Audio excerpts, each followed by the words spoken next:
Everyone, मल्यामध्ये मस्त tomato पिकलेले होते, ते सर्व मी काढून आणले। चला तर आज आपण याच टोमॅटो पासून बनवूया टेस्टी टोमॅटो सॉस।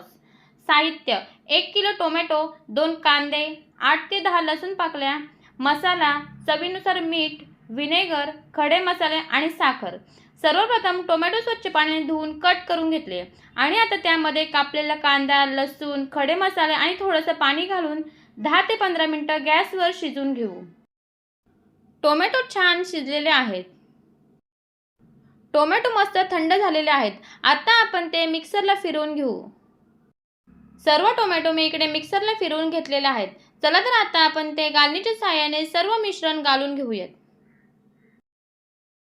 आता त्यामध्ये मसाला, चवीपुरतं मीठ, व्हिनेगर, साखर आणि थोडा लाल कलर घालून पुन्हा छान शिजवून घेऊ।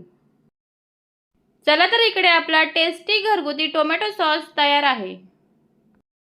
थंड झाल्यावर सॉस प्लास्टिक किंवा काचेच्या बरणीत स्टोअर करून ठेवू।